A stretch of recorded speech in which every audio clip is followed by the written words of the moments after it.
Lafqabeenyi yaa dhuman Oromoo keessa dalan sabbee kee rifan. Xiyyaaraaf jeetti diinni nutti nu doorsisaa ture waboon takkuma rifan. Xiyyaaraaf jeetti diinni nutti roorrisaa ture waboon takkuma libsan.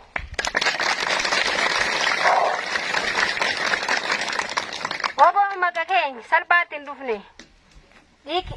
Irratti wareegamne dhiig keenyaan arganne. Kaayoo kanaaf jibbamne malee jibbamtooti hin dhalanne. Yoo arraba maqaan kee ishee ba'e nyaati keenya immoo cakkee ta'e. Kaayoo kanaaf jecha waan nu mudate argin hunduma agarre. Kaayoo kanaaf jecha dhalaaf dhalchi dhabne. Dhalachuu hin oolle. Dhalannee akka namaa jiraachuu osoo barbaannu rakkoo kanaan mudanne. Waan hedduutti irra nu mudate. Kan yoomillee hin daganne. Jaallan hedduu irra dhabne. Ka deebine ijaan hin agarre. Uummanni Oromoo kamiyyuu akka kaayoo kanaan hin daldalle. Uummanni Oromoo kamiyyuu akka kaayoo kanaan hin daldalle.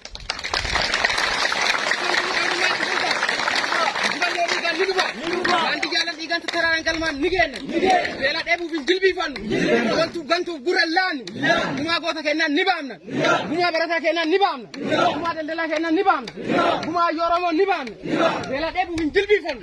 Wantu gantuuf harka laannu. Dillaannu. Dillaannu. Oromiyaa irratti abbaan Oromiyaa nu. Oromiyaa irratti abbaan biyyaa nu.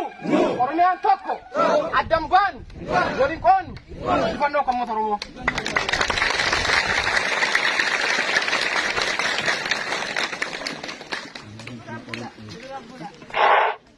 Wabaa waraan bilisummaa Oromoo saba ofii akka bu'ee kan geggeeffalmi kaayyoon nu qabsoomneef eenyuufillee kan hin qabne mamiif shakki uummata keessa baanee uummatumaan jiraanna qabsoorra wareegamnus akkanatti hin lakkifnu dhalootaaf dabarsine laanna fideensi barana kucarraa gullee ololtuu gantuuna qilleensa mukuraastullee qabsoo akka kan fiidaan ni baafna qabsoo akka kan fiidaan ni baafna mootummichi baana yoo deebisanii ilaalan riphee lolaatu hin ga'u ijaarsaan nu gowwoomsuuf majarraa garee addunyaan nu dadhabde barsiyaasan nu gowwoomsuuf majarraa garee addunyaan nu dadhabde barsiyaasan.